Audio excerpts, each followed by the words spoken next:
Hello fellow crafters and welcome to maxdmcrafting. This piece is an icon of tabletop gaming, guys. We are talking about the throne room for the grand finale of the Return of the Witch Lord, one of the expansions for the old HeroQuest, one of the most successful in my opinion. This crafting video does not present great technical peculiarities. Nevertheless, for the creation of this piece, I had to undo some crucial notes for the realization. As you can see in the original tile, access to the room takes place by going down 3 steps. This means that we are talking about a kind of pit, which is also confirmed by the graphics on the box. This means that the structure on which we find the throne is much higher than it might seem from the tile itself. You can see that there are even grates with ravenous monsters there. That being said, I'm also in possession of a beautiful throne that I purchased on ziterdes.com. Somehow I want to make this tile suitable for that too. So let's summarize. Point number 1. The tile must be lower than the plane of my set. Point number 2. The throne must be located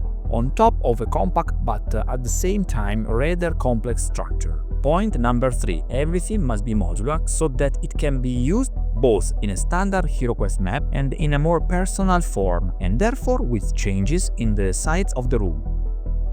Guys, let's welcome the new Proxon. Look, see how well it cuts. Again, a big thank you from the bottom of my heart to all my supporters. I start preparing a slice of XPS foam, from which I will then cut out the tiles for the room. I will create the base with some medium graphics chipboard, and my room will be 5 inches by 6 inches in the standard version, while it will be 5 inches by 7 inches in the custom version. In both cases, it will still be to scale for my HeroQuest custom board. Check out my HeroQuest series if you are interested in this type of project.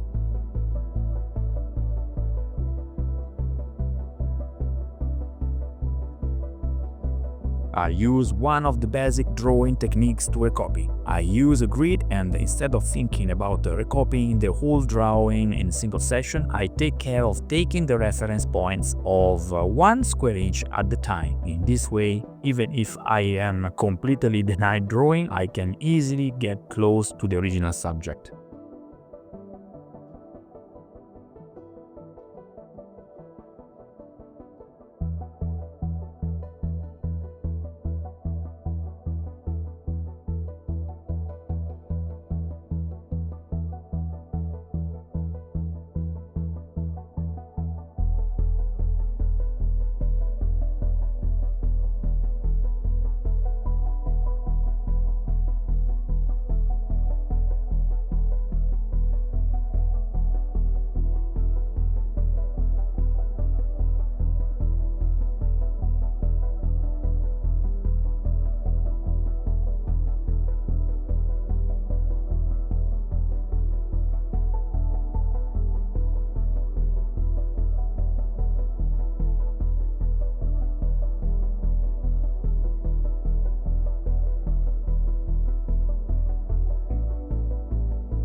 Now we just have to get all the tiles from the XPS foam and, following the references of our drawing, create the absolutely fantastic flooring of the room. Note, on the original cardboard the tiles are highlighted through the use of a play of shadows. This almost makes the tiles seem suspended from the floor below. To give a similar effect, we will leave real voids in the pavement, in the eye sockets and the mouth of the skull. This process is quite laborious, but a lot of fun to do, especially when the end result is so satisfying.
Once I have finished gluing all the pieces, I turn my tile over and pass a layer of PDA glue to counteract the folding process of the cardboard. At this point, I eliminate the excess from the edges to get the maximum precision at the edge and to be able to perfectly insert my tile in my game system.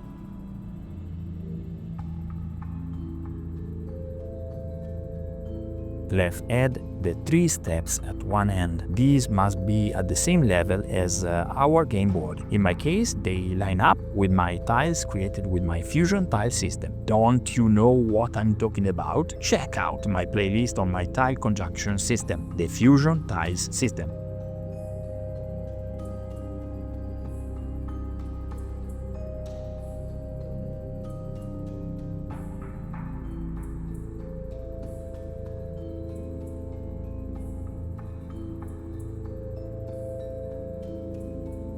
Now you see the throne I bought from HeroQuest. It is a beautiful stone throne with a fabric, which I will paint red, and many beautiful details, such as skulls on the floor and 2 skull-shaped buttons to fix the cloth. It seems to me that it is more than suitable for this room. Unfortunately, however, it is a bit cumbersome. This is why I add a row of tiles to the back of the room. I keep it together with the rest of the room thanks to some scotch, so that I can paint the floor as if it were a single piece.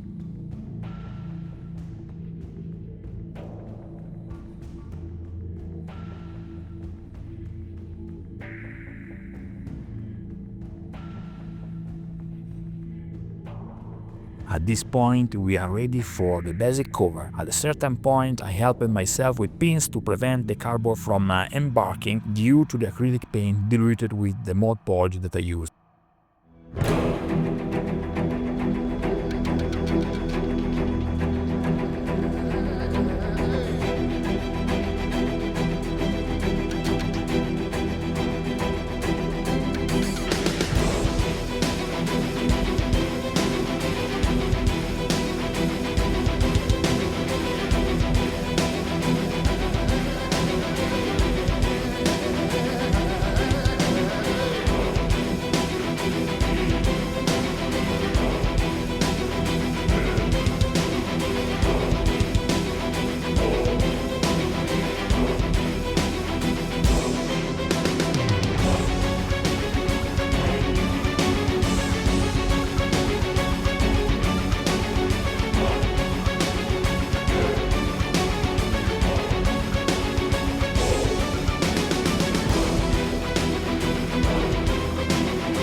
After the drying time, we proceed to complete the room.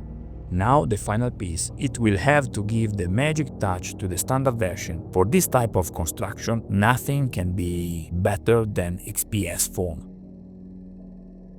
Apart from the red drape, most of the painting is done with the dry brush technique.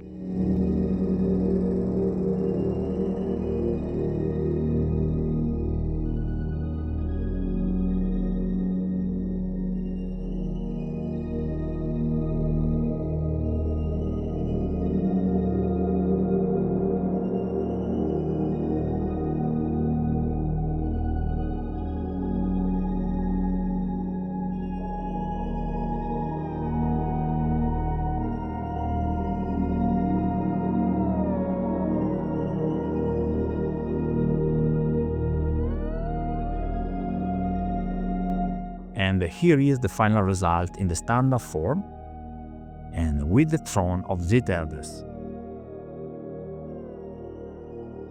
I hope you found this video entertaining and above all inspiring. If so, consider supporting my channel with a small donation or with Patreon. Find the links in the description box below the video. Remember to like, subscribe to the channel and hit the bell if you don't want to miss my next content. These videos are possible thanks to the support of my patrons, whom I thank from my heart. Ciao!